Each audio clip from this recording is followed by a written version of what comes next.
takaice dai Tinubu ya min waya kashe gari da daddare ya min waya ya ce gashi yana Ingila ya ji an ce na ciki karban appointment ɗinsa. na ce saboda baka faɗa min abin da za ka yi wa arewa ba.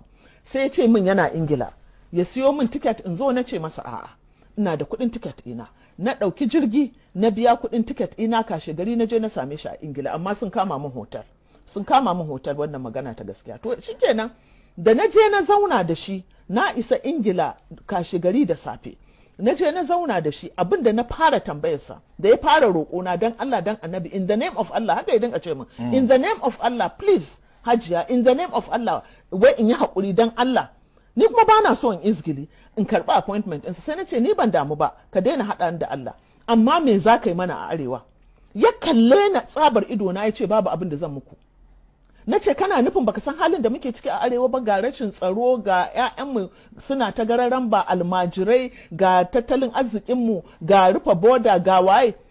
Sai ya ce ya sani, amma in ina so ya saka. Sai na ce kai yanzu za ka yi takarar shugaban ƙasa ba ka da blueprint ma da abin da za ka yi wa ƙasa? Sai ya ce min ba shi da shi, abin da isa zai da yi manifesto, amma abin da isa shi ba zai yi blueprint ba. Harkar tsaro wane ne, aikin ga sai a kashe ni. Haka ya ce min. Na ce wa zai kashe ka?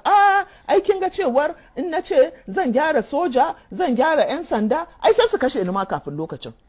Saboda haka ni in ba na ci zaɓe ba, ba zan yi wani tsari ma ƙasa ba. Haka ya ce min. Ba ma zai yi wa ƙasar tsari ba. Sai ya ci zaɓe. Sai ya ci zaɓe. Irin na Buhari kenan. To haka ake zargi. To shikenan. Hakan ne mana, shi sa ai aka tashi ba komai, aka dinka neman mulkin ba a san abin da za a yi da mulkin ba. Har yanzu an gama mulkin ba a yi wa kowa komai ba. Sai Yarabawa da ike sun tafi wa da Buhari tsari. Aikin kaga mulkin Buhari mulkin Yarabawa ne. In ka duba budget ɗinsa zaka gane su ya fi kyautatawa. Anyway, bacin wannan zaman ya ci gaba da roƙona. Sai na ce masa to shikenan. Sai muka yarjejeniya da shi akan cewa za mu kawo masa tsarin bukatun arewa. Na je duka tsakanina da zama da shi da lokacin da na kawo tsarin bai fi kwana 5 ba. Amma da har yau rana irin ta gobe ba a sake yarda na ga Asuwaji ba a karbi wannan tsarin da na kawo ba. Fadawa suka tare. To shi Ibrahim Masari shi ne daman yake iso zuwa gurin Asuwaji. Shi ne sarkin gida kenan. Shi ne sarkin gida. Ai daman shi har an bashi wannan sarautar ma. Na'am. To saboda haka daga baya da naga abin ganin Asuwajin ya gagara sai ne masa waya. Sai na ce to gashi fa tsarin da na kawo na arewa. Sai ya ce ranke daɗe dan Allah ki yi haƙuri, an wuce wajen. Yan Rufa'i ya zo ya ce arewa ba ta da buƙatar komai sai state police, saboda haka magana state police aka saka. To ka gani tun daga lokacin sai na ja gefe na tsaya. To ana ta tafi ina ta ganin shirman.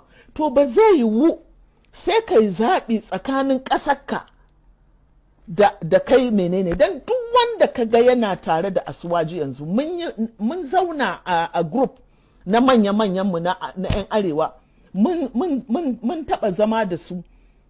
Akwai section din 'yan siyasar arewa, akwai kuma section din wato 'yan siyasar arewa su ne suka ƙi mu zauna mu fito da matsaya. Ba wanda ban je na samu ba a cikinsu, waɗanda suke cikin APC, waɗanda na san suna da ƙima a idan mutane, babu wanda ban zauna da shi ba. Sai da ne wata 3 ina bin ɗaya bayan ɗaya da ku zo gafi abin da Asuwaji ya ce, gafi abin da ya ce ba shi da komai da arewa, ku zo mu zauna mu ba shi bukatun arewa. Suka ki, wata na 3 ina bin su. Sannan kuma akwai waɗanda suke 'yan siyasa amma dai ba fitattu ba, amma suna siyasar. Waɗannan sun kira ni mitin, na zo muka zauna da su. Sai nake tambayar su, na ce dan Allah dan Annabi ku faɗa min dalilin da isa za mu yi Asuwaji. Na ce mu ji tsoron Allah, dukkaninmu nan musulmi ne. Sai aka samu wani dattijo, da farko duk suka yi shiru, ba wanda ya ce komai. Sai aka samu wani dattijo mutumin kirki, sai ya ɗaga hannu. Sai na ce to ranka ya daɗe, menene dalilin yin Asuwaji? Ya ce min aljihunmu. Saboda haka duk wani ɗan arewa, kowaye shi ne maka wannan, kowaye shi ya san a halin da arewa take ciki, a halin da Najeriya take ciki, ba zai yiwu ka ba wa Asuwaji commander in chief ya zama shine hafsan sojoji da 'yan sandan Najeriya ba. Kwakwalwarsa ba za ta iya ɗauka ba, kowa ya yarda da wannan. Amma saboda kuɗi, wanda duka tambaya zai ce na karɓi kuɗinsa, ko kuma akwai abin da zan samu. tun daga ma kan ɗauko shi a matsayin ɗan takarar ya aka ɗauko shi gwamnonin arewa waɗanda su suka fi kowa katsar arewa waɗanda ba su da kowa a zuciyarsu ba arewa ba jihohinsu duk sun sai kawunansu sai kansu sai ƴaƴansu shi isa zaka ga cewar kusan dukkaninsu in ba sa takara to ƴaƴansu suna takara ya daɗa tabbatarwa da arewa cewar ba shi da buƙatarsa waɗanda yake buƙata su ne waɗannan gwamnonin da za su ba shi kashi 25 ɗin da yake buƙata ya ci zaɓe. Me yasa kice haka? Yawwa dalili shine ba inda Tinubu ya je campaign a arewa inda ya faɗa musu cewar ga abin da zan yi muku. Kano ita tafi kowanne yawan kuri'u, Kano ita tafi kowace jiha sanin makamar siyasa. Kano ita ce cibiyar kasuwanci na arewa gabaki daya.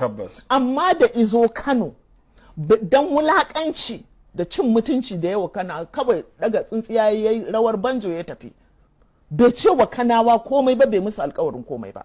Haka duk garin, haka ya je a Katsina, duk garin da ije baya a arewa, amma in ya je garin su na Yarabawa ce musu ike wannan zaben naku ne, wannan mulkin naku ne, wannan mulkin dan ku za a yi. Kuma an wayi gari shi tsohon gwamnan Ekiti ya fito yana faɗa wa Yarabawa har da ma ƙungiyar 'yan kasuwar Lagos ya ce musu kowace ƙungiya ta kai wa Tinubu buƙatarta. Kamar yadda su ma kafin su yadda su zaɓi Buhari sai da suka kai wa Buhari buƙatunsu ya sa hannu kuma ya musu. Hajiya in na fahimce ki. Yes. Jihohin arewa dai Tinubu ya faɗa maki lokacin da kuka yi mitin cewa ya san kalubalen da suke fuskanta. Ni na faɗa masa na ce bai san da haka bane ya ce ya sani. Na ce amma da na tambaye shi me ka shirya musu ya ce babu komai.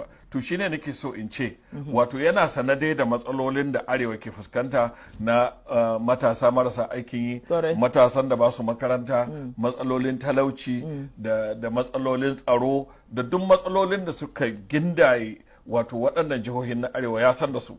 Amma ya zo campaign ya hau drum har ya sauka bai gaya ma al'umma na san matsalolin ku iri kaza da kaza kuma ga irin tsarin da na yi na kawar da waɗannan matsaloli wato bai taɓa yi ba, bai daddara ba kenan. Ai mutum ne wanda yake da tsananin ƙabilanci. Idan ka duba a jaridar This Day ta 1997 ina ga a April ne jaridar This Day ya fito ƙarara Tinubu ya ce ni ban yarda da abin da ake nufi da Najeriya ba, ni ɗan